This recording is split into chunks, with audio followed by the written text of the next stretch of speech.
என்ன சார் நடந்துச்சு? அதுக்கப்புறம் ஊர் ஃபுல்லா அழுவுற சவுண்ட் கேக்குது. ஊர்ல அடிச்சு போட்டாங்க சார், கத்திக்கிட்டே கிடக்கு. அப்ப நாங்க போய் ட்ரீட்மெண்ட் பண்ணோம். நாங்க போய் எங்க ஹாஸ்பிட்டலுக்கு எடுத்துட்டு வந்துட்டோம். ஹாஸ்பிட்டலுக்கு எடுத்துட்டு வந்துட்டோம்னா காது ஃபுல்லா புழு, காது ஃபுல்லா மேக்கெட்டை புழு வச்சு உள்ள இருந்து புழு வந்துகிட்டு இருக்கு. ஒரு புழு கண்ணுக்கு மேல வந்துகிட்டு இருக்கு, இன்னொன்னு பல்லு உடஞ்சிருக்கு, கண்ணு ரெண்டும் கேட்ராக்ட் வந்துருச்சு, கண்ணு ரெண்டும் கேட்ராக்ட். இந்த ஷோல்டர் எலும்பு உடஞ்சிருக்கு, ஷோல்டர் எலும்பு உடஞ்சிருக்கு. ஸோ இது அந்த வலி தாங்க முடியாதான் கத்திக்கிட்டு அவ்வளோ கத்துது.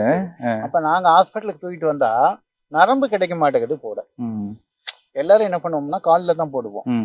அப்ப காலில் வந்து நரம்பே கிடையாது, ஏன்னா வாரக்கணக்கா ஒண்ணுமே இல்லாத இருக்க. அப்ப ஃப்ளூயிட் இல்ல, பிளட் இன்ஜெக்ஷன் பண்றதுக்கு. ஆமா, நரம்பூசி போடணும். நரம்பூசினா ட்ரிப்ஸ் இறக்கணும். அப்ப ட்ரிப்ஸ் இறக்கிறதுக்கு நாங்க என்ன பண்ணணும் அப்படின்னா நேரா கழுத்துல கொடுத்தாச்சு, கழுத்து நரம்புல. ஏன்னா காலில் எங்கேயுமே கிடைக்கல, நேரா கழுத்து நரம்புல கொடுத்து நார்மலுக்கு ஃபர்ஸ்ட் நாளே நைட்டு அசைய ஆரம்பிச்சிட்டான். அசைய ஆரம்பிச்சு கத்துன்னு கத்துறான், வலி தாங்க முடியாத. நியோமேட்டின் ஹேர் குரோத் லோஷன் இது சாதாரணமான ஹேர் ஆயிலை விட பல மடங்கு வேகமா ஊடுருவி முடி கொட்டுறது, அடர்த்தியின்மை, சிறுவயது வழுக்கை போன்ற பிரச்சனைகளை தடுத்து முடி அடர்த்தியா வளர உதவுது.